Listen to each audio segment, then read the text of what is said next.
Fires crackling low beside me. Old wood, hot coffee in my hands.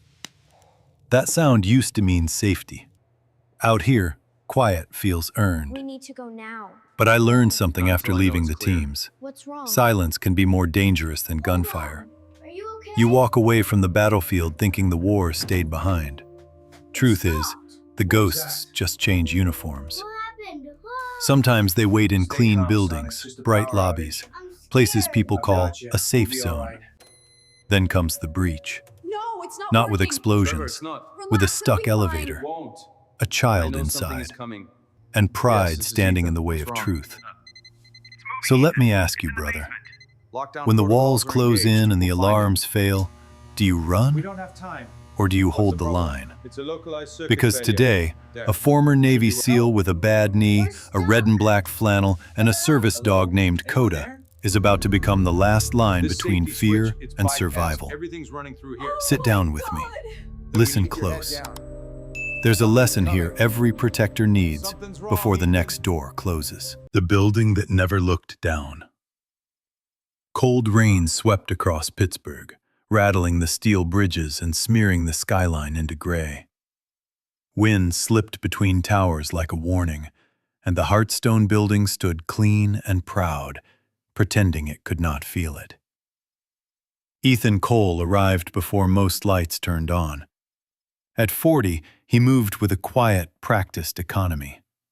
Tall, broad shoulders, a red and black flannel shirt under a dark work jacket, faded jeans, brown boots that had learned every kind of floor. His beard was trimmed, thicker at the jaw, with silver showing at the temples. The only thing that broke the line of strength was his left leg. A slight hitch in the step, the kind you noticed only if you knew how to watch for weakness. People often tried to read him anyway. They guessed anger or bitterness or the kind of pride that wanted applause. Ethan carried none of that. He carried habits. Check corners, count exits, listen for changes in a room the way other men listened for music.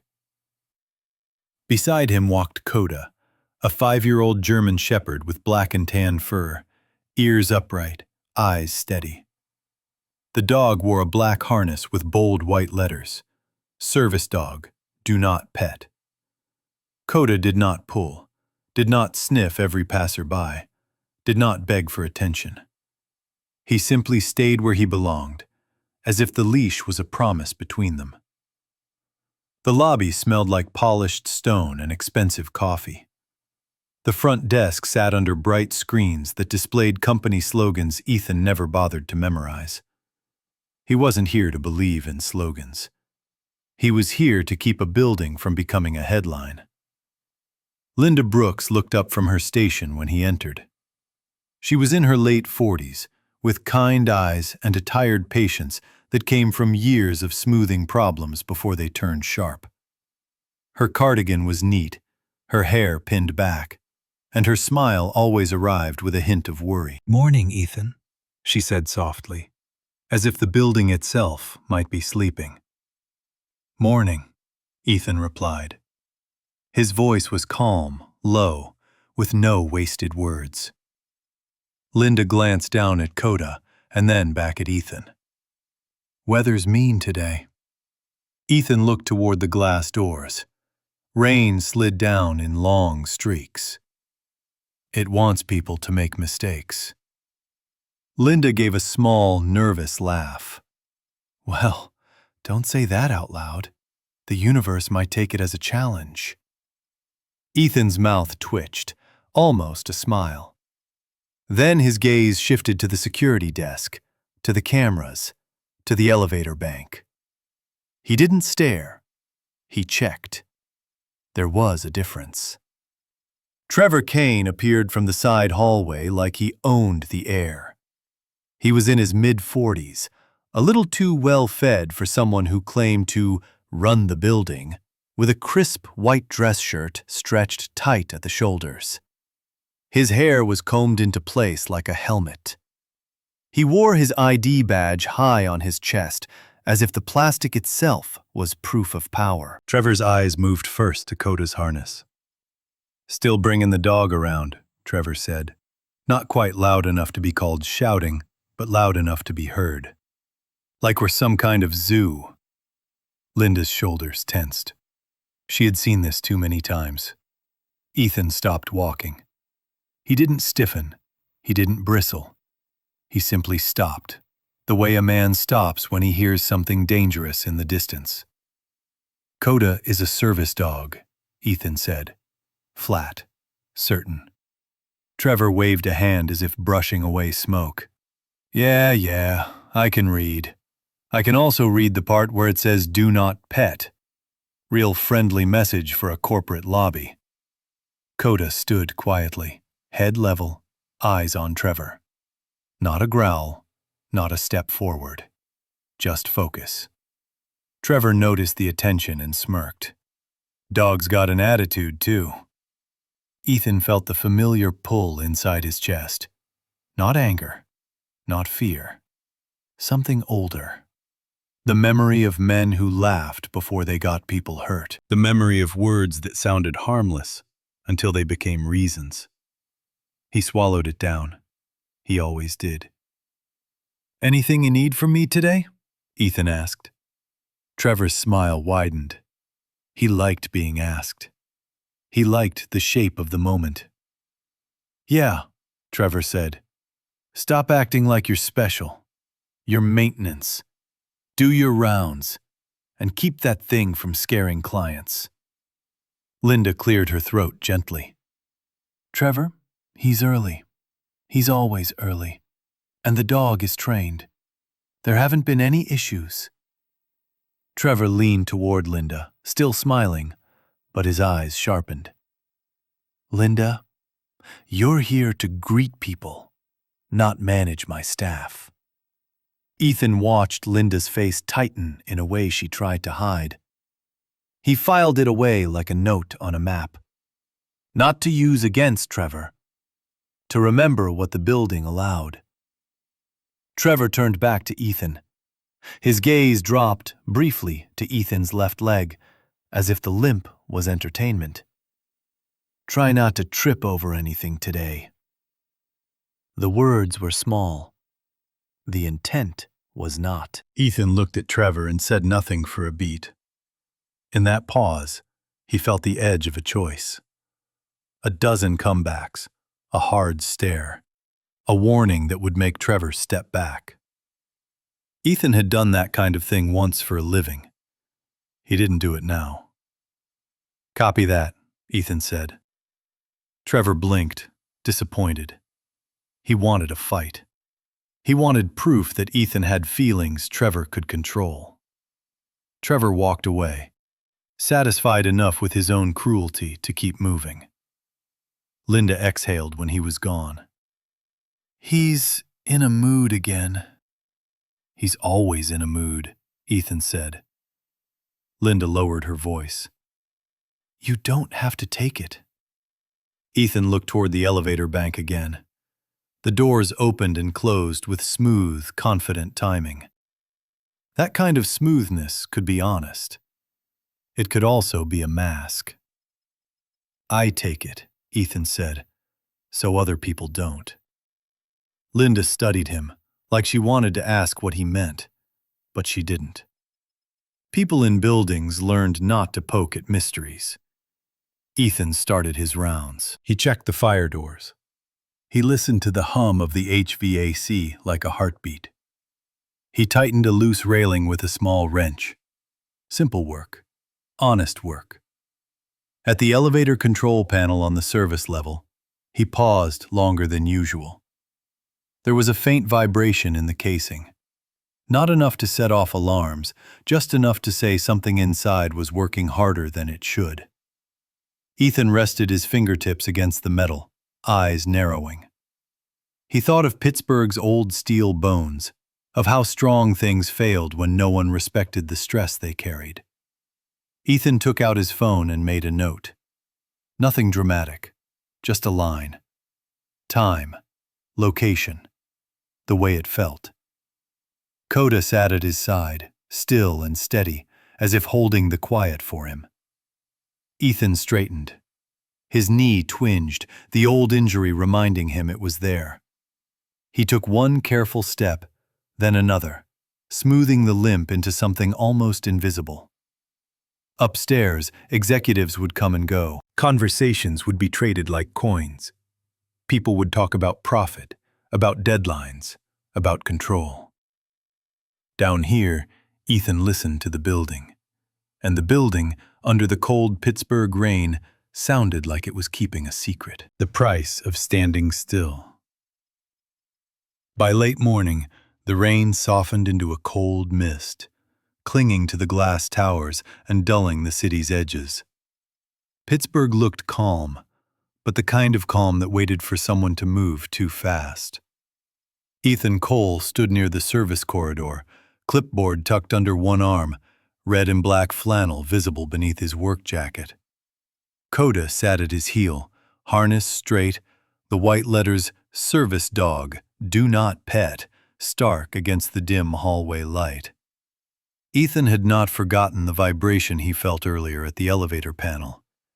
He replayed it in his mind the way he once replayed distant sounds in unfamiliar terrain. Not panic, not certainty, just enough to stay alert. The lobby doors slid open and the air changed. Vanessa Hart entered with the quiet authority of someone used to rooms bending toward her. She was late 30s, maybe 40, tall and slender, with sharp features and composed posture. Her tailored navy suit fit like armor. Her heels struck the floor in steady rhythm, and a tablet rested easily in her hand, as if decisions lived inside it. Beside her walked Mason Hart. He was 8 years old, small for his age, with sandy brown hair that refused to lie flat. His jacket was bright blue, zipped halfway, and his sneakers squeaked faintly on the polished floor. His eyes moved constantly, curious and unafraid in the way children often were when they believed the world was built to protect them. Ethan noticed Mason before Vanessa noticed him. Children change the temperature of a space. Ethan had learned that long ago. They made adults careless, or careful. Sometimes both. "Mom, look!" Mason said, pointing without hesitation. "That's a big dog!" Vanessa followed his gaze. Her eyes flicked to Coda, then to the harness, then to Ethan. The assessment was quick and efficient, the way she likely assessed balance sheets and people she did not intend to remember. Trevor Kane appeared instantly, as if summoned by opportunity. He moved toward Vanessa with a smile already in place, shoulders back, confidence loud. "Ms. Hart, perfect timing. Everything's running smoothly today." Vanessa nodded once, distracted, her attention still half on her son. "Good.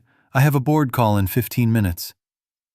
Mason had already taken 2 steps toward Coda. Ethan reacted without thinking, not sharply, not loudly.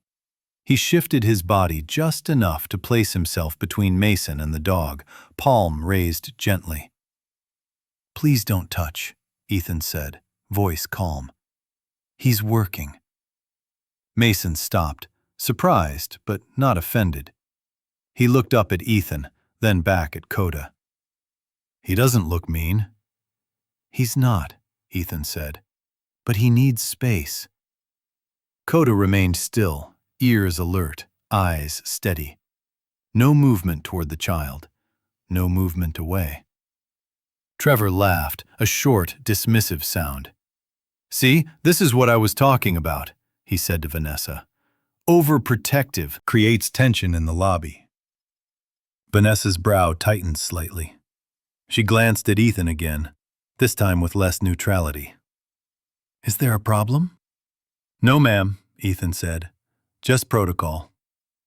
Trevor stepped closer, lowering his voice as if sharing a joke. "He takes the dog thing very seriously. Likes to make a point." Ethan felt the old pull again, the instinct to correct the narrative before it grew teeth. He let it pass. Mason looked from Trevor to Ethan, confused. I just wanted to pet him. I know, Ethan said, meeting the boy's eyes. That's why I asked nicely. Something about that landed. Mason nodded, accepting the boundary without resentment. Trevor's smile thinned. We don't need to scare kids with rules, Ethan. Vanessa exhaled, impatience surfacing. Trevor, it's fine. Mason, stay close. She turned back to Ethan. Make sure the animal stays clear of client areas. Yes, ma'am, Ethan replied. The words tasted familiar. Not bitter, just final. As Vanessa guided Mason toward the elevator bank, Ethan watched Trevor lean in, speaking quickly, gesturing toward the building like a man presenting a trophy. Ethan caught fragments. Efficiency, cost control, streamlining operations. The elevator doors opened with a soft chime. Mason hesitated, glancing back once more at Coda. He gave a small wave. Coda did not move, but his tail gave a single, slow sweep against the floor. Trevor noticed. His eyes narrowed. Ray Delgado emerged from the maintenance stairwell, wiping his hands on a rag. He was around 50, stocky, with graying hair and a face permanently etched with concern. His uniform bore years of wear, and his eyes went straight to Ethan. Got a minute? Ray asked quietly. Ethan nodded and followed him a few steps away. Ray leaned closer, lowering his voice. You feel anything off earlier? Yes, Ethan said. Panel vibration. Slight. Ray's jaw tightened. I flagged something last week. Nothing major yet, but the numbers weren't clean. Ethan glanced toward Trevor, who was still talking to Vanessa near the elevators. Was it logged? Ray snorted softly. It was revised. Ethan understood. Revised meant buried. Keep an eye on it, Ray said. I will too. I already am, Ethan replied. Across the lobby, Trevor clapped his hands once, bright and performative. All set! Private elevator for you, Ms. Hart. Vanessa nodded, ushering Mason inside. The doors slid closed. Ethan watched the indicator light climb. He felt something settle in his chest. Not fear. Responsibility. The kind that arrived before anyone asked for it. Trevor turned back toward Ethan, satisfaction written across his face. See? No issues. Just drama. Ethan met his gaze. Problems don't announce themselves. Trevor laughed again. That's maintenance poetry. Ethan said nothing. Coda shifted closer to his leg, sensing the change in Ethan's breathing. Ethan rested a hand briefly on the dog's head, grounding himself.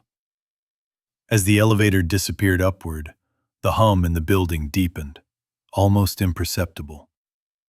Ethan stood still, watching the numbers, listening past the noise. Somewhere above, a child trusted the machine beneath his feet, and Ethan knew that trust was heavier than steel. When the cables went silent. Early afternoon brought heavier clouds, pressing low against Pittsburgh's skyline. The mist thickened, dulling sound, as if the city itself was holding its breath. The first alarm did not scream. It clicked. Ethan Cole was tightening a loose panel near the service elevator when he felt it through the floor. Not a shake, a hesitation, the kind that lasted half a second too long. He straightened, red and black flannel pulling tight across his shoulders, and turned toward the elevator bank. Coda rose at the same moment. The dog's ears snapped forward, body tense beneath the black harness marked Service dog, do not pet. No bark, no movement toward danger, just readiness. Then the radio at Ethan's hip crackled. "Maintenance to lobby," Linda Brooks said, her voice thin and strained. "We have a situation." Ethan was already moving. The lobby had changed. People stood clustered near the elevator bank, phones in hand, voices low and uncertain. The polished calm of the morning had cracked. Linda stood behind the desk, one hand gripping the counter, her face pale. "The executive elevator stopped," she said when Ethan reached her. "Mid-shaft." Ethan's eyes went straight to the indicator panel. The lights flickered, froze, then went dark. "Who's inside?" Ethan asked. Linda swallowed. "Ms. Hart and her son." The words landed hard, but Ethan did not flinch. He nodded once, already thinking through angles and distances. Trevor Kane pushed through the crowd, jacket off now, sleeves rolled up in a performance of urgency. His face was flushed, his confidence suddenly brittle. "It's under control," Trevor announced too loudly. "Just a minor system pause." From inside the elevator shaft came a faint sound through the emergency speaker. "Mom?" The voice was small, frightened. Mason Hart. Vanessa Hart's voice followed, controlled but tight. "We're here. The elevator stopped." Ethan felt his chest tighten. Children always made the math different. Ray Delgado arrived moments later, breath heavy, tool bag slung over his shoulder. His eyes went straight to the control panel. "This isn't a pause," Ray said quietly. "This is a fault." Trevor turned on him. "Don't speculate." Ray ignored him and opened the access panel. His fingers moved quickly, practiced. "Safety system's not reading clean. Something's lagging." Ethan leaned in, studying the readouts. The same subtle imbalance he had felt earlier was there, magnified now. "How long?" Vanessa's voice came through the speaker, sharper now. "My son is scared." Ethan stepped closer to the microphone. "Mason, this is Ethan. You're doing fine. Stay seated." "Is the dog there?" Mason asked, his fear breaking through. "Yes," Ethan said. "He's right here." Coda sat beside Ethan, steady as stone. Trevor ran a hand through his hair. "We need to wait for external emergency services." Ray shook his head. "If we power cycle without correcting the fault, we risk a drop." The word drop rippled through the crowd like ice. Vanessa's breathing became audible over the speaker. "Trevor, you said everything was running smoothly." Trevor stiffened. Was. These things happen." Ethan watched him carefully. The man's eyes darted, calculating not solutions, but blame. "We should evacuate the area," Trevor said quickly, "and keep non-essential staff back." His gaze flicked to Ethan. Ethan understood the move. Distance the problem. Distance the witness. "No," Ethan said calmly. "We need access." Trevor rounded on him. "You are maintenance. This is above your pay grade." Ethan met his eyes. "I don't need a title to hear a bad system." For a moment, no one spoke. Then the elevator shuddered. A sharp, metallic groan echoed through the shaft, followed by a scream from inside. Mason's scream. Vanessa's composure broke. "Do something," she demanded. "Please." The word please changed everything. Ethan stepped forward. "Ray, can you isolate the power?" "Yes," Ray said, "but that locks the car in place." "Locked is better than falling," Ethan replied. Trevor opened his mouth to object, but the look on Vanessa's face stopped him. Fear had stripped away authority. All that remained was a mother. "Do it," she said. Ray moved fast. The hum of the building shifted, deepened, then steadied. The elevator went silent. Too silent. Mason's voice came again, small and shaking. "Mom, it's dark." Vanessa pulled him close. "I'm here." Ethan crouched near the panel, listening. Silence could mean stability. It could also mean strain building where no one could see it. "We need a plan," Ray said quietly. "This shaft wasn't meant for quick access." Ethan nodded. "I can reach them from above." Trevor snapped his head around. "Absolutely not!" Ethan looked at the man, really looked this time. "There's a child in there." "So what?" Trevor shot back, panic bleeding into anger. "You slip, you fall, then we have two emergencies." Ethan felt the weight of the moment settle fully onto his shoulders. The old instincts stirred, not violent, just clear. "I won't slip," he said. Coda pressed against his leg, sensing the decision before it was spoken aloud. Vanessa's voice came through the speaker again. "If there's a chance," she said, "take it." Trevor turned to her. "You can't authorize this." Vanessa looked at him, and something final passed between them. "Watch me." Ethan moved toward the service access door, already visualizing the climb, the grip points, the risks. His knee ached, a reminder of limits he could not ignore. He acknowledged it, filed it, moved past it. Coda followed one step, then stopped when Ethan held up a hand. "Stay," Ethan said softly. The dog sat, eyes locked on him. As Ethan reached for the door, Trevor's voice broke, sharp and desperate. "If this goes wrong, this is on you." Ethan did not turn.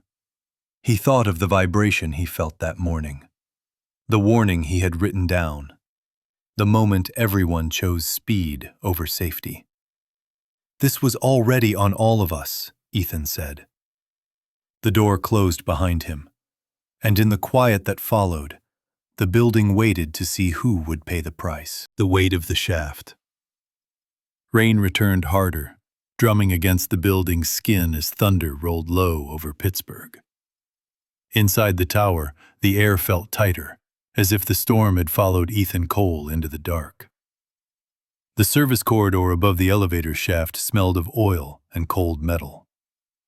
Ethan stood at the access hatch, red and black flannel visible beneath his jacket, breathing slow and measured.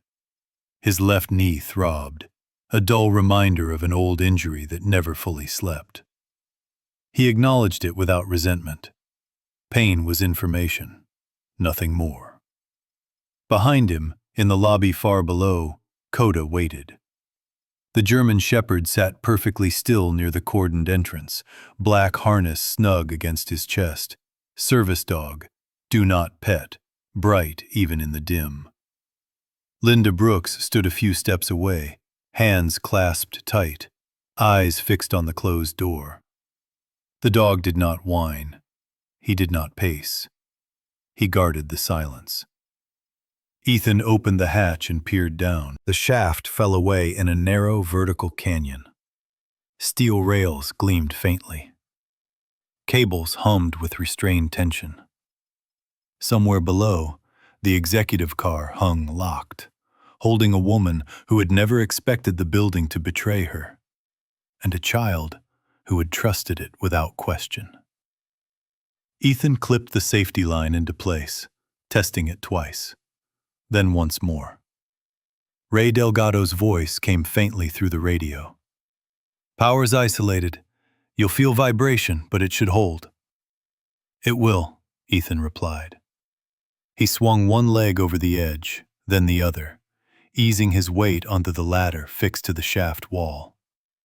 His knee protested. He adjusted his stance, distributing the load, letting muscle memory take over. Each movement was deliberate, nothing wasted. Below, Mason's voice echoed faintly upward through the metal. "Mom, is he coming?" "Yes," Vanessa Hart answered, her voice steadier now, shaped by necessity. "He's coming." Ethan descended, hand over hand, boots finding familiar purchase. The darkness pressed close. He focused on breath, grip, angle. This was not heroics.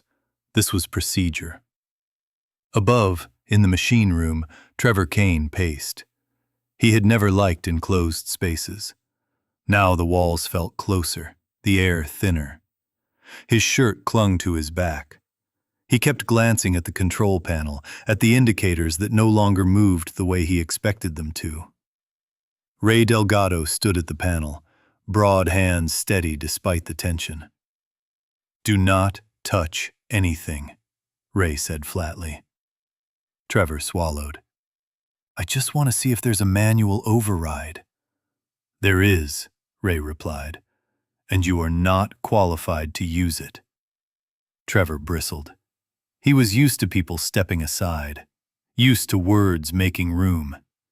He thought of Vanessa's face when she said, "Watch me." The authority he'd leaned on had cracked. "I'm not just standing here," Trevor snapped. Before Ray could stop him, Trevor reached out. His hand struck the side of the panel, fingers brushing a switch he did not understand. The system responded instantly, violently. A sharp jolt ran through the shaft. Ethan felt it like a punch through the ladder. The cable screamed. Inside the car, Vanessa cried out and pulled Mason close. The elevator lurched, then caught, hanging again but lower than before. Trevor stumbled backward as the panel sparked. His foot slipped on the slick floor, and his weight pitched forward. He grabbed for something solid and caught the edge of the open machinery bay. His scream tore through the room. Ray lunged, catching Trevor by the arm as his legs swung uselessly over the gap. "You idiot," Ray growled, straining. "Don't move." Trevor hung there, face drained of color, the reality of gravity suddenly intimate. The shaft he had treated like a line item now yawned beneath him. Below, Ethan heard the sound and understood instantly. He paused his descent, braced himself, and keyed the radio. "Ray." "He's slipping," Ray said, breath tight. "I can't hold him long." Ethan closed his eyes for half a second. Instant regret had a sound. It was the sound of a man realizing too late that shortcuts did not forgive. "I'm coming up," Ethan said. "You're almost to the car," Ray protested. "I know." Ethan climbed. Each pull burned. His knee screamed now, sharp and insistent. He adjusted again, teeth set, ignoring the noise in his body.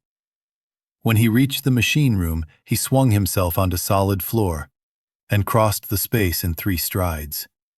Trevor looked up at him, terror naked in his eyes. "Don't let me fall," he gasped. Ethan did not hesitate. He dropped to one knee, planted his weight, and took Trevor's other arm. His grip was iron, calm, exact. "Listen," Ethan said. "On 3. Ray nodded, timing his breath. They hauled Trevor back from the edge together. Trevor collapsed onto the floor, sobbing, the sound ugly and human. He curled inward, shaking. Ethan released him and stood. His hands trembled once, then steadied. "You could have killed them," Ray said quietly, anger shaking his voice. "And yourself." Trevor could not answer. Ethan turned back toward the hatch. "I'm going down," he said. Ray met his eyes. "Your knee." "I know." Ethan descended again, slower now, more careful. Pain flared, but he rode it, breathing through each step. When he reached the top of the car, he crouched and tapped the metal. "Mason," he called softly. "It's Ethan." I'm right above you. A small hand knocked back. Ethan smiled despite everything. Above, Coda remained at his post, ears forward, body still. Linda knelt beside him, whispering prayers she had not planned to say. Below, in the shaft, a man who had been mocked, dismissed, and blamed chose not to turn away. And a man who had caused the danger lay on cold steel, learning the weight of what he had done. The door that opened. The storm loosened its grip as dusk settled over Pittsburgh. Rain thinned to a whisper, and the city exhaled, unaware that a single door deep inside one building was about to change everything. Ethan Cole crouched on top of the elevator car, red and black flannel darkened with oil and rain. His breathing was slow, controlled. The ache in his left knee pulsed like a warning light he refused to stare at. He rested one palm on the metal, steadying himself, listening to the structure beneath him the way some men listened for lies. Below him, the cabin was still. "Mason?" Ethan said gently, voice carrying through the thin gap. "I'm here. You're doing great." A small knock answered him, then a voice, quieter now.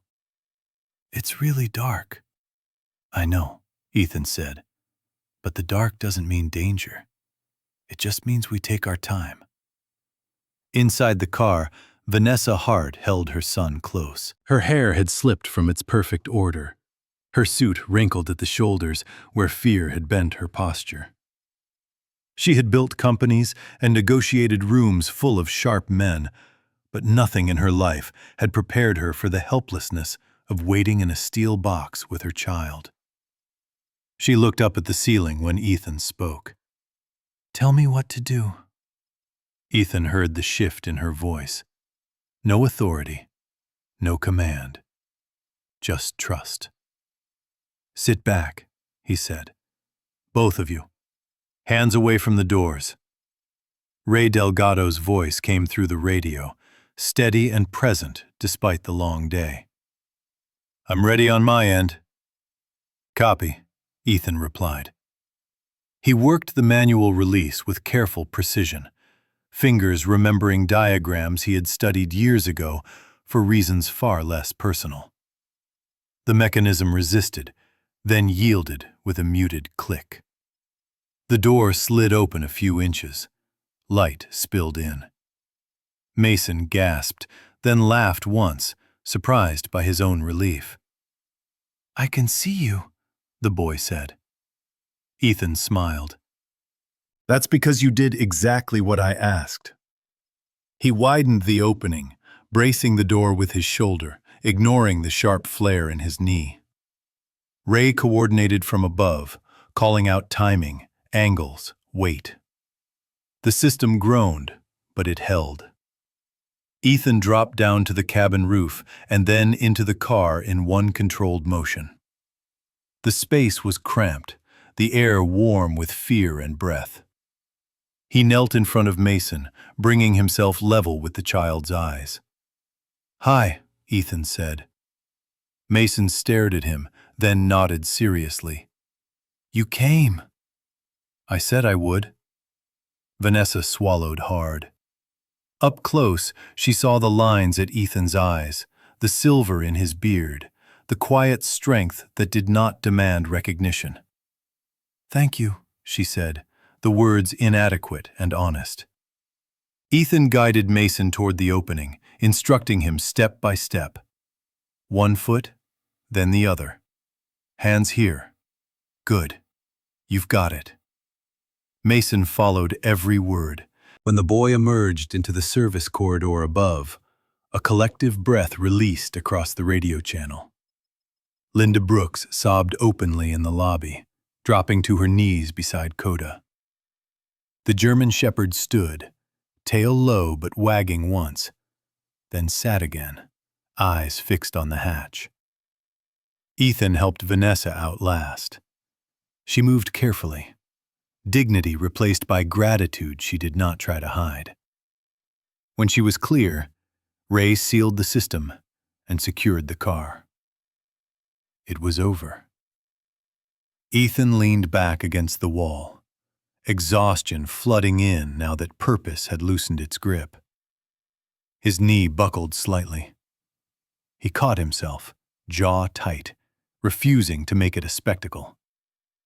Vanessa noticed anyway. "You're hurt," she said.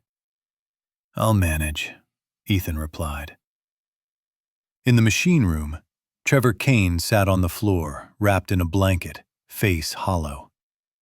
His earlier confidence had drained away, leaving a man forced to look directly at the consequences of his choices.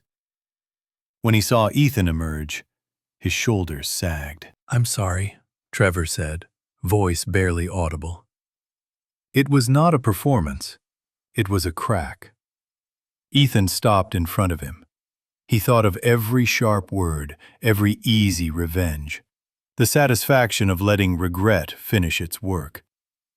Instead, he said, "Don't do it again." Trevor nodded, tears streaking down his face. Vanessa watched the exchange closely. She had expected anger. She had expected conditions. What she saw unsettled her more. Later, in the lobby, emergency lights cast long reflections across the floor. Mason sat on a bench, wrapped in a blanket, holding a paper cup with both hands. When Ethan approached, Mason stood and walked over. "Can I say hi now?" the boy asked, glancing at Coda. Ethan looked at the dog. Coda's posture softened slightly, permission without words. "Yes," Ethan said. "You can." Mason knelt and rested his hand gently on Coda's back. The dog accepted it calmly, steady and warm. Vanessa stepped forward. "I was wrong today," she said to Ethan. "About you. About listening." Ethan met her gaze. "Buildings tell the truth," he said. "People decide whether to hear it." Vanessa nodded. "I will." In the days that followed, investigations would come. Policies would change. Trevor Kane would face consequences he could no longer avoid. Funds would be restored. Training expanded. Safety would be spoken of not as a cost, but as a duty. But that night, as Pittsburgh's lights flickered back to normal, the lesson was simpler. Strength did not shout.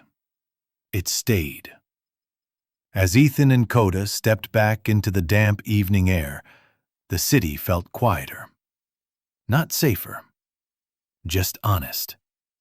And sometimes, that was enough to begin again. Sometimes the miracle does not arrive with thunder or light. Sometimes it comes quietly, through the hands of an ordinary person who chooses to do what is right when fear is loud.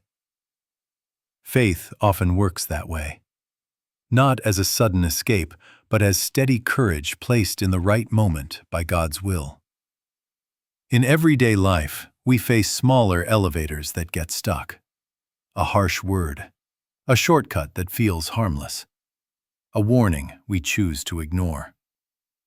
This story reminds us that every choice matters, and that protecting others is never wasted, even when no one is watching. May we listen more closely. May we act with humility. And may we trust that God sees the quiet strength we offer, even when the world does not. If this story touched your heart, please share it with someone who needs hope. Comment with your thoughts, and subscribe for more stories of faith, courage, and redemption. May God bless you and keep you safe.